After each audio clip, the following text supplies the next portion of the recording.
Republic of Indonesia. All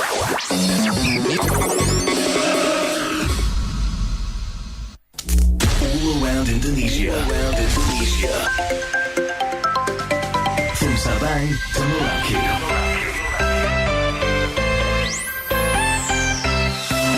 Pro2 FM. Suara kreativitas. Belajar di Pro2 RRI.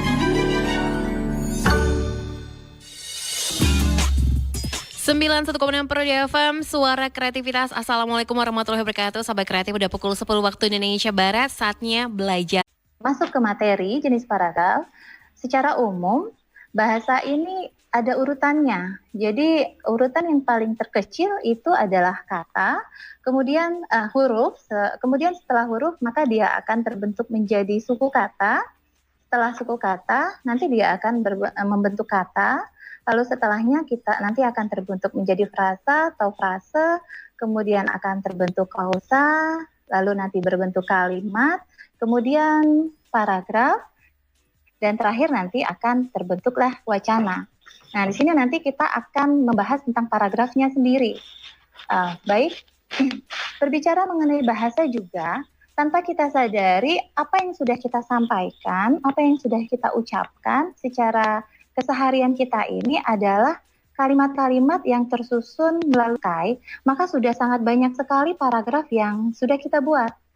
Karena melalui komunikasi dengan teman, dengan keluarga, atau dengan siapapun yang kita temui, kita berbicara, itu adalah uraian-uraian paragraf.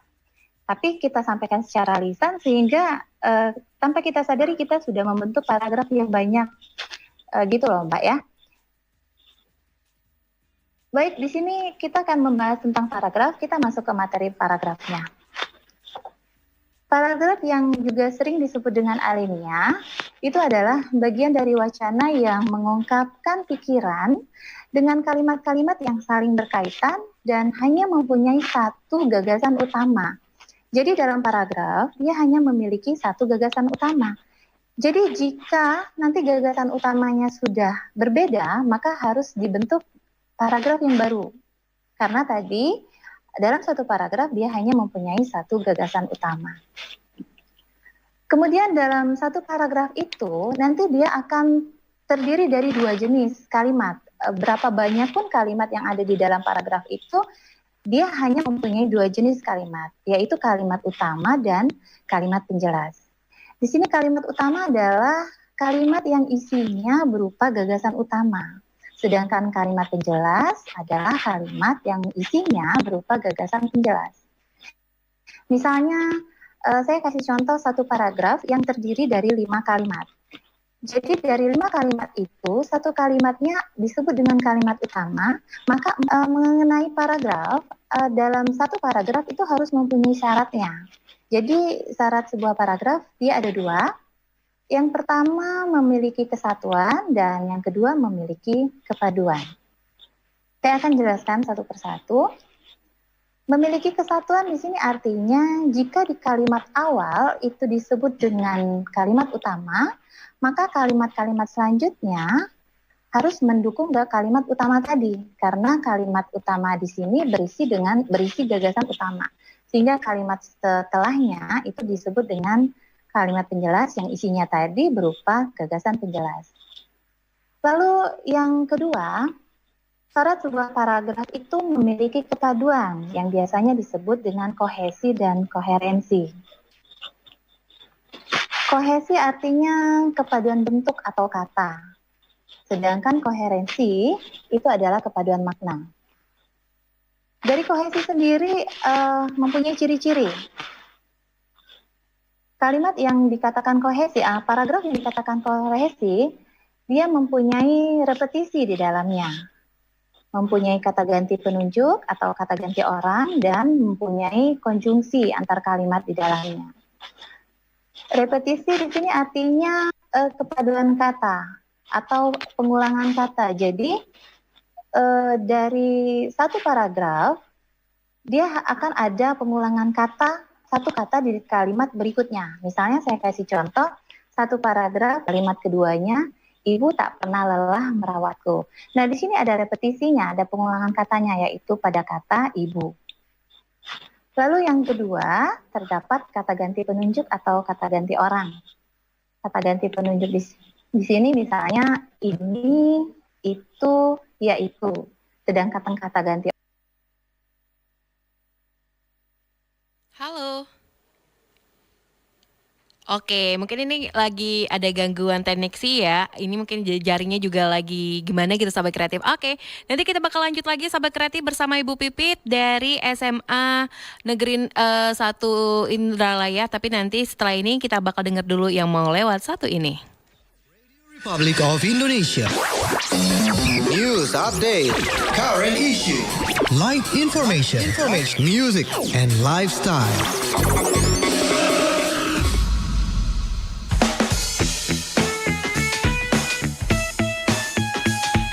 91,6 RRI Pro 2 Palembang. Twitter @Pro2Palembang. Fanpage Facebook Pro 2 Palembang. Mobile application RRI Play. Suara kreativitas Pro 2 RRI, Pro 2 RRI Pro 2 RRI.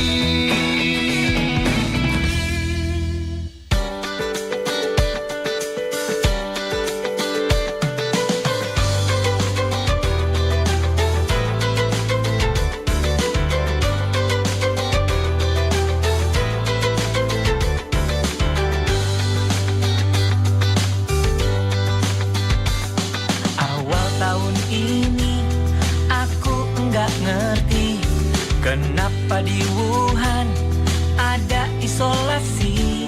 Ketika diterangkan corona lagi beraksi, kita harus mau menjaga rumahmu. Kangen pacar ya harap ditahan dulu. Gara-gara corona kita ganti salaman kita. Gara-gara corona jadi sering cuci tangan. Tadinya jarang kumpul dengan keluarga. Gara-gara corona banyak waktu kita bersama. Walau banyak liburku, tapi banyak PR-ku. Jangan banyak santaiku. Bersama mencegah, janganlah khawatir. Kita saling menjaga diri dan keluarga. Ketika diterangkan corona lagi beraksi, kita harus mau menjaga jarak bersama. Gara-gara corona kita ganti salaman kita. Gara-gara corona jadi sering cuci tangan. Tadinya jarang kumpul dengan keluarga. Gara-gara corona sedihnya hand sanitizer jadi langka. Masker mulut juga menjulang harganya. Oh, tolonglah, oh janganlah begitu. Ini saatnya saling membantu.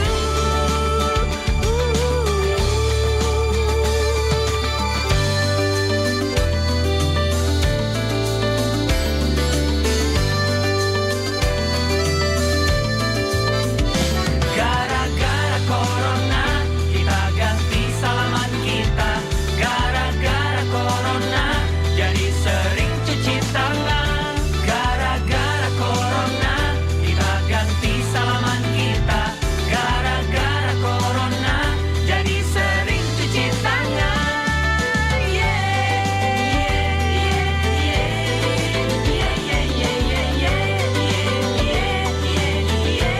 Istirahat yang cukup biar badan tetap fit.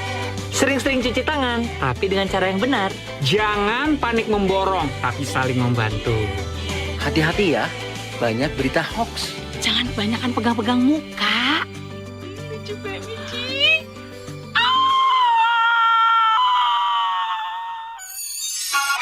Ibu Pertiwi mau belajar di Pro 2 RRI.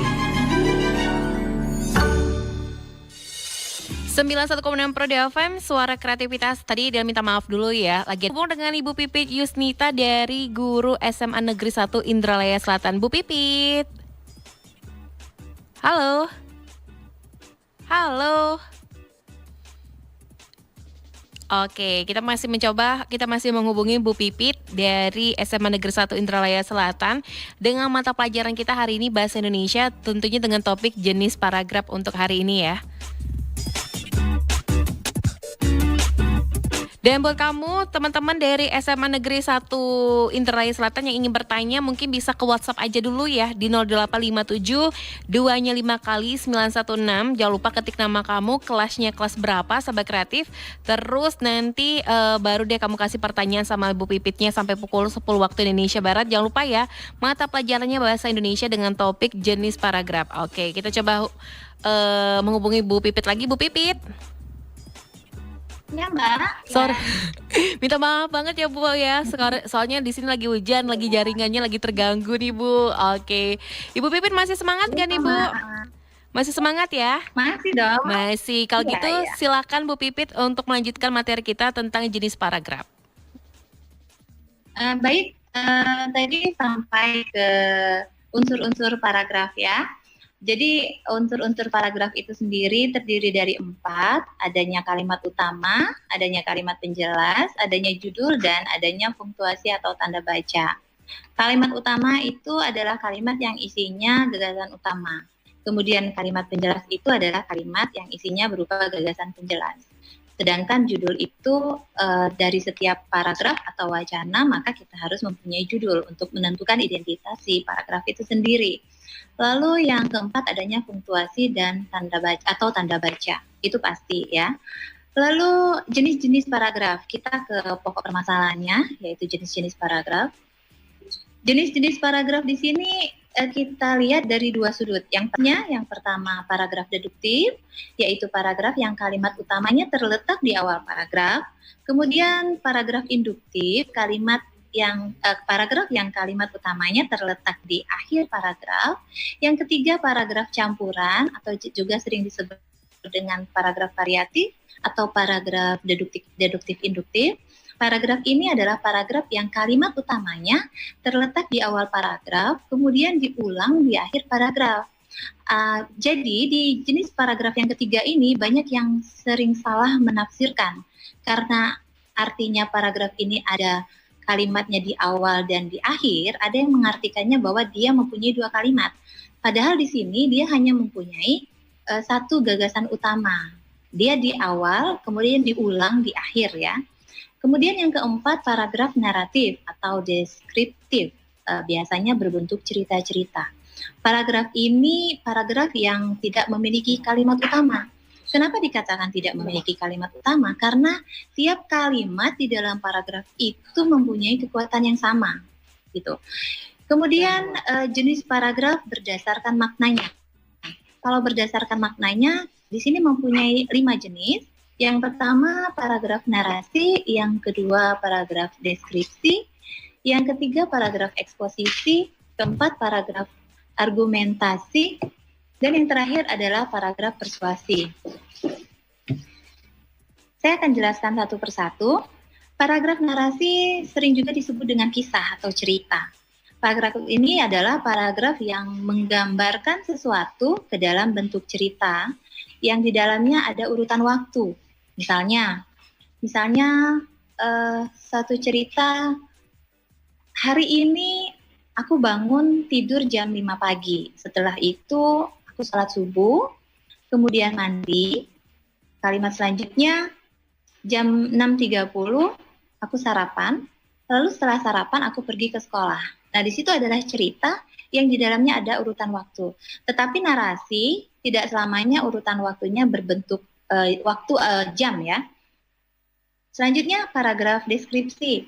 Paragraf deskripsi adalah paragraf yang menggambarkan sesuatu, menjelaskan, sehingga si pembaca atau pendengar itu nanti akan misalnya cerita yang dulu sering kita buat pada saat sekolah dasar. Biasanya guru bahasa Indonesia di sekolah dasar itu meminta siswanya setelah masuk sekolah dari libur, maka gurunya akan meminta siswanya untuk mengarang, menulis sebuah karangan. Nah, di situ hampir tadi saya dan keluarga pergi ke rumah nenek. Nah, itu diawali kalimat itu. Kemudian di rumah nenek saya mempunyai sawah yang luas. Saat libur tadi, kebetulan sawah nenek sedang menguning, sehingga pemandangannya sangat indah. Sepanjang jalan menuju sawah nenek, itu terdapat pohon-pohon kelapa yang sangat rimbun misalnya. Di ujung sawah, ada sebuah kolam kecil yang di dalamnya terdapat ikan-ikan. Nah, dari paragraf ini, si penulis atau penulis deskripsi tadi menggambarkan keadaan yang ia rasakan. Kemudian kita sebagai pembaca atau pendengar yang tadinya tidak tahu dengan keadaan itu, dengan membaca paragraf ini kita seolah ada di situ. Kita bisa membayangkan keadaan di situ. Lalu paragraf eksposisi. Paragraf eksposisi adalah paragraf yang mengekspos sesuatu atau menjelaskan sesuatu atau menguraikan sesuatu secara jelas, secara rinci. Kalau saya ambil contoh untuk paragraf eksposisi adalah misalnya paragraf mengenai bagaimana cara memilih bibit anggrek dan menanam bibit anggrek yang baik, yang seperti ini, kemudian harus disesuaikan dengan lingkungan di mana bibit itu akan ditanam, kemudian bagaimana nanti perawatannya, hingga nanti anggrek itu berbunga dengan indah. Nah, di situ menjelaskan secara jelas, secara rinci. Lalu yang keempat, paragraf argumentasi. Paragraf argumentasi adalah paragraf yang mengungkapkan ide, pendapat, atau gagasan berdasarkan fakta yang ada. Misalnya kalau saya ambil contoh di sini paragraf tentang yang ada di pidato-pidato. Misalnya pidato tentang kemerdekaan RI. Lalu yang terakhir itu paragraf persuasi, yaitu paragraf yang mengungkapkan ide, tapi untuk meyakinkan sesuatu sehingga nanti di akhir berharap bahwa pembaca atau pendengar itu termotivasi, terbujuk untuk melakukan, atau nanti jika di dalam paragraf itu berbentuk benda, maka termotivasi untuk membeli benda itu sendiri. Contohnya misal paragraf tentang iklan sebuah produk. Nah, di akhir nanti harapannya dari iklan produk itu, paragraf dari produk itu, harapannya pendengar atau pembaca itu yang bisa saya sampaikan untuk jenis paragraf. Oke, terima kasih Silakan, Bu Pipit. Kita beralih ke akun channel YouTube kita. Ini buat teman-teman dari SMA Negeri 1 Indralaya Selatan. Mana nih suaranya? Absennya di mana nih? Ini nanti kita bakal bacain buat yang sudah ikutan nanya-nanya. Yang mau nanya dari SMA Negeri 1 bisa ke YouTube channel kita di RRI Palembang atau juga melalui WhatsApp kita di 0857 25 kali 916. Jangan lupa ketik nama kamu, kelasnya kelas berapa, terus pertanyaannya apa. Kalau gitu kita dengar dulu yang mau lewat satu ini. Cuci tangan dengan benar. Rutin mencuci tangan yang baik dan benar. Salah satunya adalah dengan hal sederhana, yaitu mencuci tangan. Kita tahu bahwa cara terbaik untuk melawan penyebaran coronavirus adalah dengan mencuci tangan. Jangan lupa untuk mencuci tangan dengan air yang mengalir dan sabun. Tapi, mengapa demikian? Karena sabun yang kita gunakan untuk mencuci tangan, sabun biasa, sabun mewah, aroma apapun sabun Anda, sabun antiseptik, atau sabun apapun itu, benar-benar mampu memusnahkan virus, termasuk virus corona. Begini cara kerjanya. Virus ini terdiri dari material yang dikelilingi oleh lapisan protein dan lemak. Sangat mudah menempel di tempat-tempat seperti tangan kita, maupun peralatan-peralatan di sekitar kita. Tetapi ketika kita membilas tangan hanya dengan air tersebut hanya akan mengalir melewati virus. Ini karena lapisan lemak membuat virus berperilaku mirip setetes minyak, tidak akan hilang hanya dengan air. Seperti halnya minyak tidak tercampur, minyak akan mengambang. Tapi kalau ditambahkan sabun, minyak tersebut akan larut dalam air. Ya, seperti iklan sabun pencuci piring anti lemak yang sering kita lihat. Ini karena sabun memiliki dua sisi molekul. Satu sisi bereaksi pada air, satunya lagi terhadap lemak. Jadi ketika molekul sabun bersentuhan dengan air dan lemak, kedua reaksi tersebut benar-benar memisahkan lemak, mengelilingi partikel-partikel minyak, dan menyebarkannya melalui air. Nah, molekul virus corona ini memiliki lapisan lemak yang menyatukan semuanya. Jadi ketika berinteraksi dengan sabun, lemak ditarik keluar oleh sabun. Sabun akan memisahkan lemak dan menghancurkan molekul virus ini. Dan sisanya, air membilas sisa-sisa virus yang sudah tidak berbahaya. Tapi yang perlu diperhatikan, perlu waktu beberapa saat supaya efek ini terjadi. Berapa lama? Secara pastinya 20 detik. Hal ini berfungsi juga pada pembersih tangan, karena sebagian besar mengandung alkohol dengan kinerja yang mirip dengan sabun, yang mampu menghancurkan lapisan lemak. Tapi kita membutuhkan alkohol berkonsentrasi tinggi untuk membuatnya bekerja. Setidaknya 60%, walaupun pembersih tangan cukup ampuh, tetapi lebih direkomendasikan menggunakan sabun biasa sebisa mungkin. Sabun apa saja memiliki cara kerja yang sama, bahkan yang tanpa label khusus antibakteri. Yang terpenting, cukup pastikan untuk selalu mencuci tangan Anda selama 20 detik dan Anda menggunakan penghancur virus paling utama, yaitu sabun.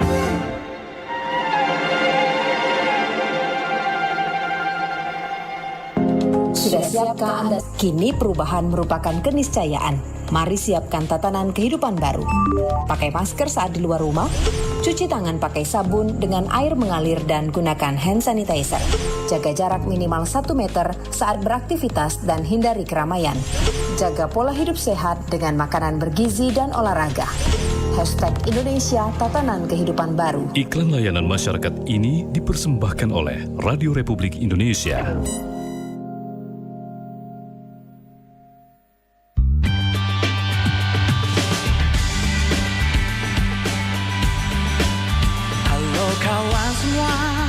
Masyarakat Indonesia tetap sehat dan semangat lawan virus corona. Bersama RRI jangan panik, kita lawan berita yang menyesatkan. Ditemani lagu dan berita aktual.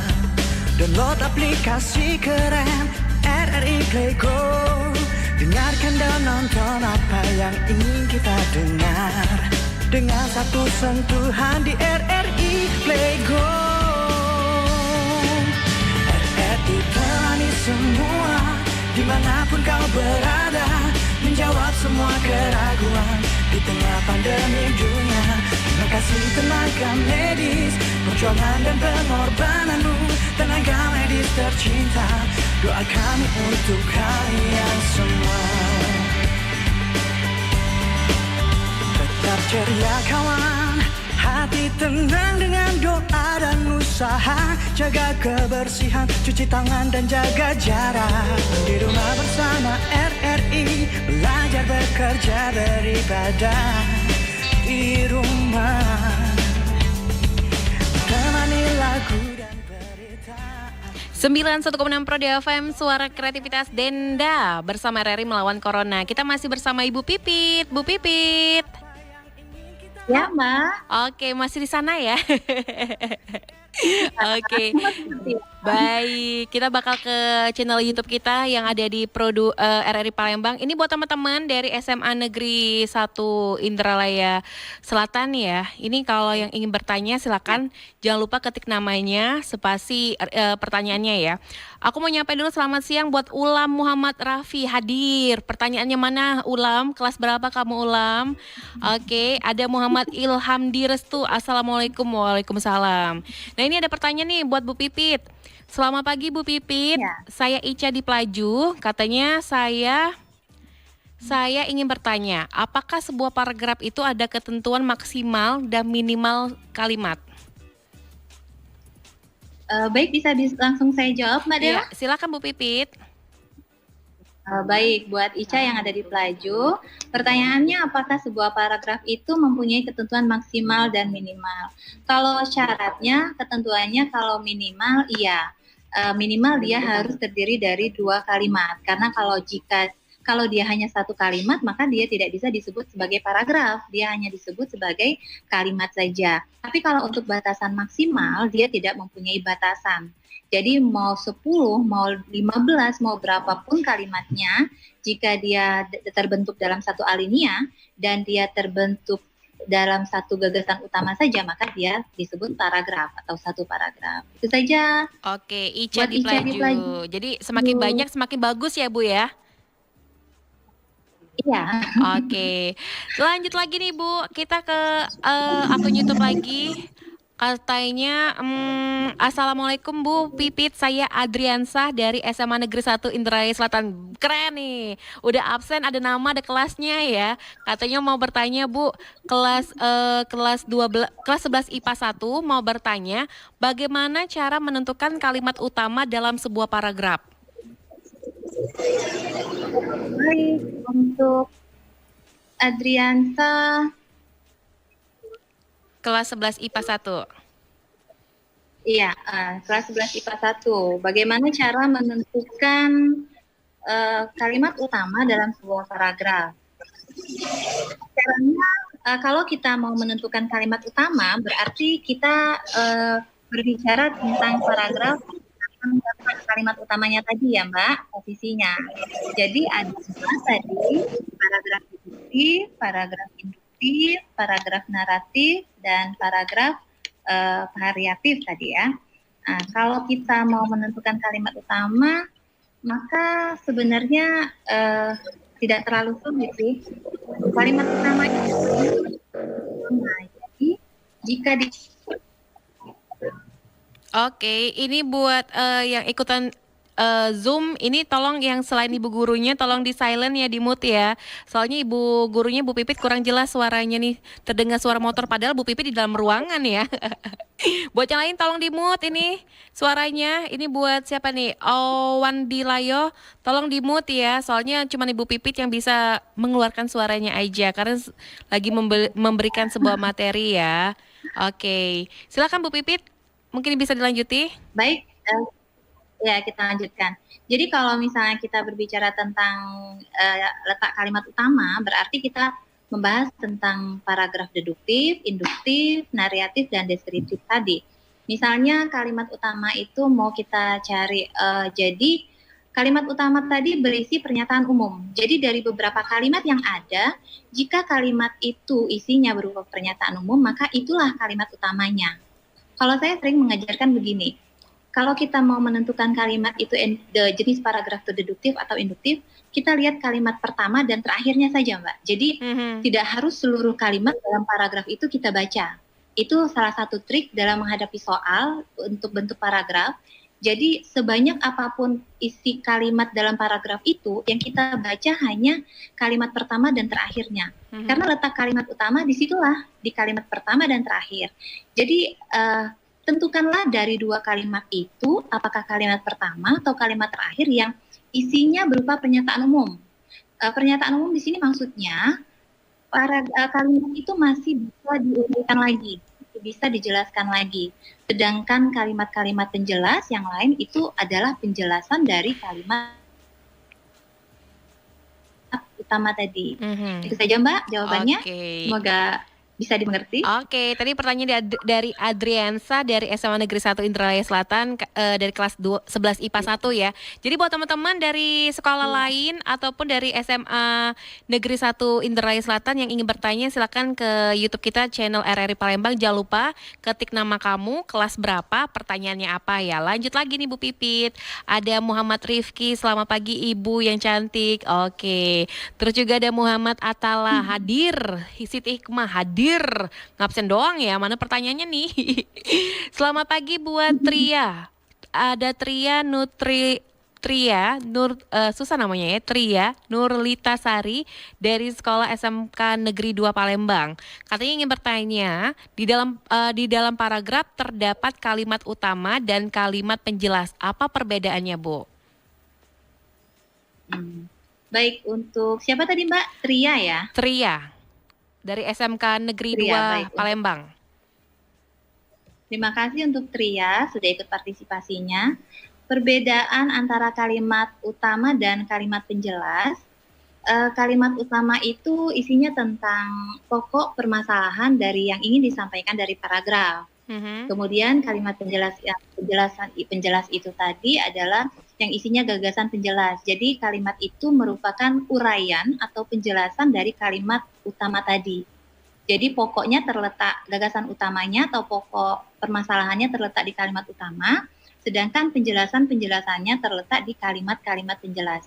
Tetapi antar kalimat itu harus saling mendukung. Itu tadi yang disebut dengan koherensi. Itu saja Mbak. Oke, lanjut lagi. Tadi ada Tria Nurlita Sari, ada Rahmat Syawal. Assalamualaikum, katanya senang bisa bergabung. Pertanyaannya mana?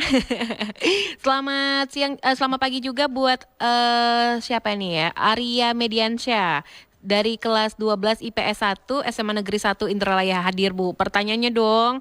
Selamat siang juga deh buat Mama Restu Ilhami, katanya dari kelas berapa nih? 11 IPA 1. Terus nama ada Ulan Muhammad Rafi kelas 11 IPA 2. Apa fungsi penting dari sebuah paragraf atau karangan?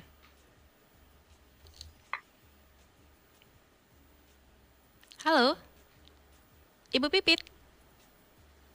Baik, nampaknya kita masih Oke, kita coba kembali Sahabat Kreatif untuk menghubungi Bu Pipit yang ada di SMA Negeri 1 Indralaya Selatan. Ini pertanyaannya sudah pada masuk ya.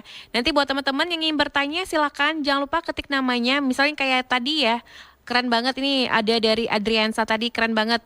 Ini namanya ditulis, kelasnya ditulis dan ada pertanyaan juga. Jadi jangan lupa Sahabat Kreatif ya. Sekalian ngabsen, sekalian tulis pertanyaan kamu di channel YouTube kita di RRI Palembang. Dan buat Sahabat Kreatif yang ingin bertanya di WhatsApp juga boleh di 0857 2-nya 5 kali 916. Sahabat Kreatif udah ada masuk juga pertanyaannya. Tapi nanti bakal aku bacain Sahabat Kreatif ya sampai pukul 10 waktu Indonesia Barat. Dan informasi lintas waktu 39 menit berlanjut pukul 10 waktu Indonesia Barat kita akan beralih ke yang satu ini dulu Sahabat Kreatif ya. Tetap dengerin Pro FM, suara kreativitas. Cuci tangan dengan benar. Mencuci tangan yang baik dan benar. Salah satunya adalah dengan hal sederhana, yaitu mencuci tangan. Kita tahu bahwa cara terbaik untuk melawan penyebaran coronavirus adalah dengan mencuci tangan. Jangan lupa untuk mencuci tangan dengan air yang mengalir dan sabun. Tapi, mengapa demikian? Karena sabun yang kita gunakan untuk mencuci tangan, sabun biasa, sabun mewah, aroma apapun sabun Anda, sabun antiseptik, atau sabun apapun itu, benar-benar mampu memusnahkan virus, termasuk virus corona. Begini cara kerjanya. Virus ini terdiri dari material yang dikelilingi oleh lapisan protein dan lemak. Sangat mudah menempel di tempat-tempat seperti tangan kita, maupun peralatan-peralatan di sekitar kita. Tetapi ketika kita membilas tangan hanya dengan air tersebut hanya akan mengalir melewati virus. Ini karena lapisan lemak membuat virus berperilaku mirip setetes minyak, tidak akan hilang hanya dengan air. Seperti halnya minyak, hanyalah lemak cair. Tapi, apa yang terjadi ketika kita menuangkan minyak ke dalam air? Tidak tercampur, minyak akan mengambang. Tapi kalau ditambahkan sabun, minyak tersebut akan larut dalam air. Ya, seperti iklan sabun pencuci piring anti lemak yang sering kita lihat. Ini karena sabun memiliki dua sisi molekul. Satu sisi bereaksi pada air, satunya lagi terhadap lemak. Jadi ketika molekul sabun bersentuhan dengan air dan lemak, kedua reaksi tersebut benar-benar memisahkan lemak, mengelilingi partikel-partikel minyak, dan menyebarkannya melalui air. Nah, molekul virus corona ini memiliki lapisan lemak yang menyatukan semuanya. Jadi ketika berinteraksi dengan sabun, lemak ditarik keluar oleh sabun. Sabun akan memisahkan lemak dan menghancurkan molekul virus ini. Dan sisanya, air membilas sisa-sisa virus yang sudah tidak berbahaya. Tapi yang perlu diperhatikan, perlu waktu beberapa saat supaya efek ini terjadi. Berapa lama? Secara pastinya, 20 detik. Hal ini berfungsi juga pada pembersih tangan. Karena sebagian besar mengandung alkohol dengan kinerja yang mirip dengan sabun, yang mampu menghancurkan lapisan lemak. Tapi kita membutuhkan alkohol berkonsentrasi tinggi untuk membuatnya bekerja. Setidaknya 60%, walaupun pembersih tangan cukup ampuh, tetapi lebih direkomendasikan menggunakan sabun biasa sebisa mungkin. Sabun apa saja memiliki cara kerja yang sama, bahkan yang tanpa label khusus antibakteri. Yang terpenting, cukup pastikan untuk selalu mencuci tangan Anda selama 20 detik dan Anda menggunakan penghancur virus paling utama, yaitu sabun. Ibu Pertiwi memanggil. Belajar di Pro 2 RRI. Belajar di Pro 2 RRI nampaknya karena faktor cuaca sahabat kreatif ya. Ini menghambat sedikit pertemuan kita bersama Bu Pipit. Tapi aku dari semalam berdoa hujan datanglah hujan. Soalnya aku merindukan hujan ya. Gimana kabarnya Bu Pipit di sana Bu Pipit? Iya. Oke, sudah kembali lagi ya Bu Pipit ya. Oke, Bu Pipit. Di sini sinyalnya jelek. Iya, lagi hujan ya Bu ya. Di situ juga lagi hujan ya. Oke. Iya, hujan. Hujan membawa berkah untuk di hari Kamis ya Bu ya. Oke Bu Pipit, kita ke YouTube lagi ya. Tadi sempat terputus, mungkin Bu Pipit bisa diulangi lagi nih Bu Pipit pertanyaan dari Ulam Muhammad Rafi, kelas 11 IPA 2. Apa fungsi penting dari sebuah paragraf atau karangan? Fungsi penting sebuah paragraf dulu ya. Kalau ditanya apa fungsi penting sebuah paragraf, maka wacana atau teks itu tidak akan terbentuk jika tidak terdiri dari paragraf-paragraf ya. Kemudian apa fungsinya sebuah wacana? Wacana itu adalah satu sarana untuk menyampaikan ide, gagasan atau pendapat yang diungkapkan secara lisan. Jadi fungsinya adalah untuk sebagai salah satu sarana untuk menyampaikan ide, gagasan, pendapat tentang suatu hal. Itu saja Mbak. Oke, sudah dijawab langsung ya Ulam ya. Ulam dari kelas 11 IPA 2. Dan ada Dimas Apriansyah kelas SMA Negeri 1 Indralaya Selatan kelas 10 IPA 1. Pertanyaannya mana Dimas? Oke, ketemu lagi Sulastri. Assalamualaikum, ini saya Sulastri, siswi dari SMA Negeri 1 Indralaya Selatan. Oke, ada Alfandi juga hadir Bu. Ada Alfi Miftahudin hadir. Pertanyaannya dong buat teman-teman dari SMA Negeri 1 Indralaya Selatan. Kita ke WhatsApp nih di 0857 25 kali 916. Assalamualaikum Ibu Pipit. Saya Hairul Nisa ingin bertanya bagaimana cara memahami kalimat utama dalam sebuah paragraf. Terima kasih Bu. Terima kasih untuk Hairul Nisa yang sudah memberikan pertanyaannya. Itu tadi hampir sama ya soalnya dengan dari Adriansah ya, kalau tidak salah ya. Bagaimana cara menentukan kalimat utama sama dengan bagaimana cara memahami kalimat utama. Jadi caranya dari kalimat yang terletak di awal dan di akhir paragraf itu, pilihlah mana di antara dua kalimat itu yang pernyataannya berisi pernyataan umum. Jadi cara menentukan dia umum atau tidak, apakah kalimat itu masih bisa diuraikan lagi atau tidak. Jika dia tidak bisa diuraikan lagi, maka dia berupa kalimat penjelas, sehingga dia bukan kalimat utama. Tetapi jika kalimat itu bisa diuraikan lagi, maka dia adalah kalimat utama. Begitu Mbak Dela. Oke, terus lanjut lagi pertanyaan. Assalamualaikum, saya Rizky Fadila. Ingin bertanya tentang paragraf yang ingin saya tanyakan. Apa saja syarat dalam membuat sebuah paragraf? Dari siapa tadi Mbak Dela? Dari Rizky Fadila. Rizky Fadila, terima kasih Rizky atas pertanyaannya. Tadi sudah saya sampaikan pada materi ya, syarat sebuah paragraf itu harus memiliki kesatuan yang pertama, lalu yang kedua harus memiliki kepaduan yang disebut dengan kohesi dan koherensi. Kalau kesatuan tadi artinya kalimat awal itu harus didukung oleh kalimat-kalimat setelahnya. Jadi antar kalimat itu harus mendukung kalimat utama. Kalau dia memiliki kepaduan, kohesi dan koherensi tadi, itu tadi. Kalau kohesi dia harus memiliki ada repetisi di dalamnya, yaitu pengulangan kata, kemudian ada kata ganti penunjuk atau kata ganti orang, kemudian ada konjungsi atau kata penghubung. Kalau koherensi tadi dia mempunyai kepaduan makna. Itu saja Mbak. Oke, lanjut lagi ada Mutia Nur Rahmah dari SMPIT Menara Fitra. Mau bertanya apakah sama antara kalimat dengan ide paragraf? Tolong dijelaskan Bu. Oke. Terima kasih buat Mutia. Apakah sama antara kalimat dengan ide paragraf? Berbeda ya. Di sini jawabannya berbeda. Baik, saya jelaskan. Ide paragraf itu adalah isinya, sedangkan bentuknya adalah kalimat utama. Jadi jika kita sudah menemukan kalimat utama dalam sebuah paragraf, otomatis kita sudah menemukan ide paragraf atau ide pokok dalam paragraf itu sendiri. Jadi cara untuk menemukan ide, mungkin yang dimaksud oleh Mutia tadi ide pokok ya, ide pokok dari satu paragraf. Jadi cara menentukan ide pokok dari paragraf itu kita harus menentukan dulu kalimat utamanya. Jika kita sudah ketemu kalimat utamanya, maka otomatis kita ketemu ide pokoknya karena ide pokok paragraf itu adalah inti dari kalimat utama.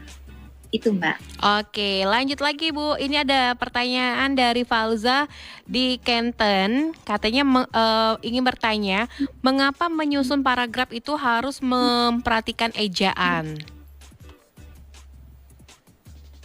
Mengapa menyusun paragraf harus memperhatikan ejaan? Dari Fauzia. Dari terima Fauza. kasih ya. Saya. Oke. Fauza di Kenten. Kita harus memperhatikan ejaan. Karena kita ini berada di Indonesia, sehingga kita menggunakan bahasa Indonesia yang baik dan benar. Bahasa Indonesia yang baik dan benar itu adalah bahasa yang ditulis atau yang dilisankan sesuai dengan ejaan bahasa. Kalau dulu disebutnya ejaan yang disempurnakan atau EYD. Di dalam EYD itu ada aturan-aturan, peraturan lah, bisa dikatakan peraturan tentang kata, tentang tanda baca, tentang bahasa yang harus digunakan dalam bahasa. Kalau sekarang Mbak disebut dengan PUEB, jadi sama dengan EYD ya. Jadi gunanya harus sesuai dengan ejaan, iya harus, karena kita, apalagi kalau kita menggunakannya untuk situasi resmi atau formal, itu harus sesuai dengan ejaan. Oke, berarti sangat penting ya Bu ya untuk sebuah ejaan dalam sebuah paragraf ya Bu ya? Iya. Oke, lanjut lagi Bu. Ada Alfandi kelas 11 IPA 1 mau bertanya Bu, apa yang terjadi jika paragraf tidak ditulis tidak baik atau tidak sesuai di dalam sebuah tulisan Bu? Terima kasih untuk Alfandi. Apa yang terjadi jika paragraf tidak ditulis dengan baik? Kemungkinan yang akan terjadi adalah kesalahan dalam menafsirkan makna.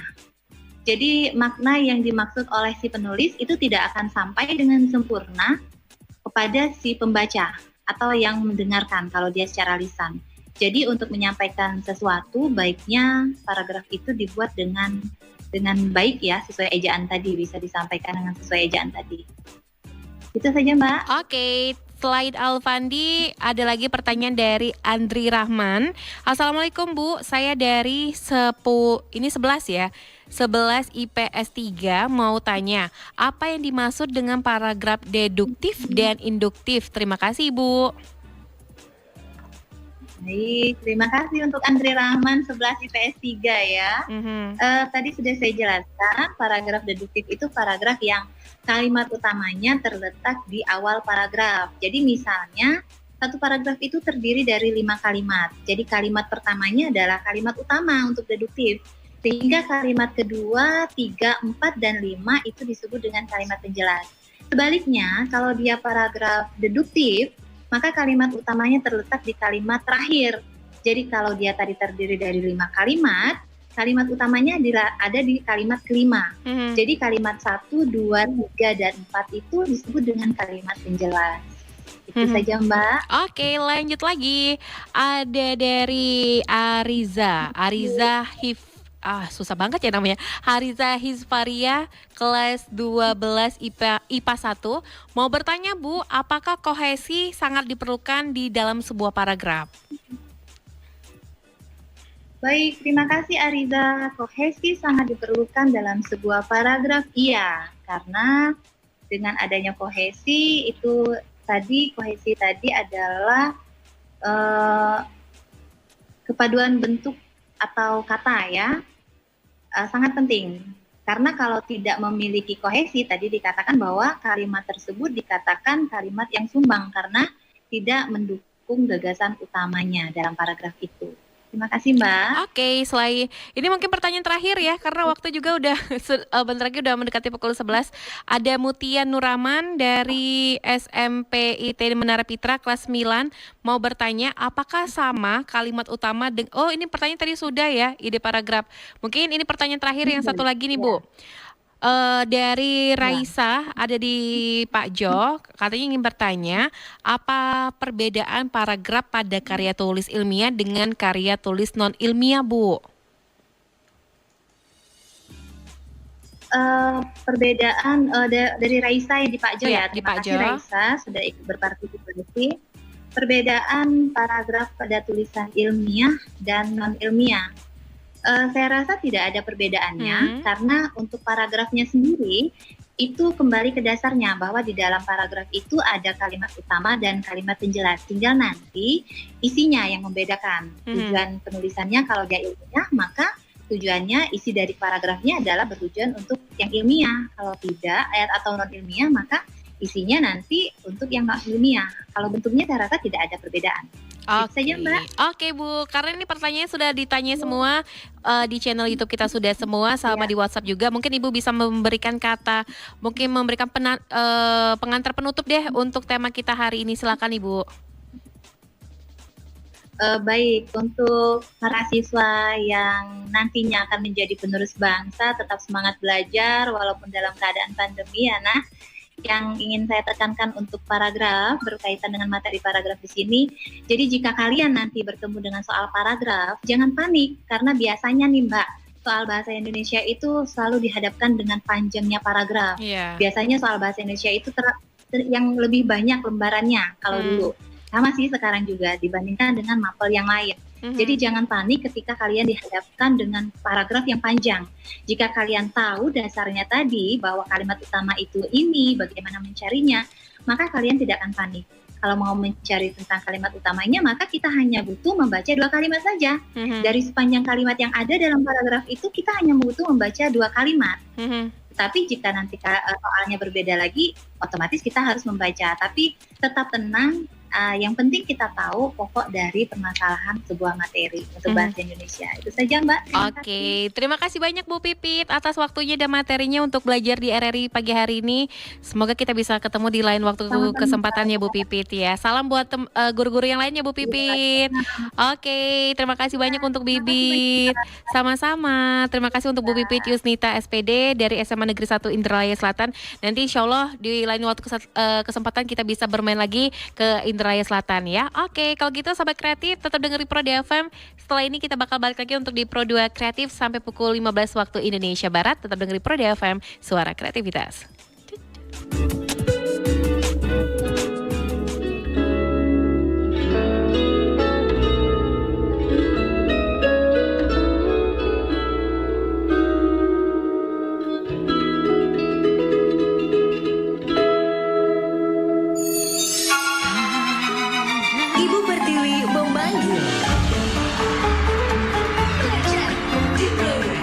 Belajar di Pro 2 RRI. Indonesia.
Terima kasih Indonesiaku, negeri kita bersama. Belah dada kita, letakkan Garuda di dada kita yang mengucur darah merah putih Indonesia.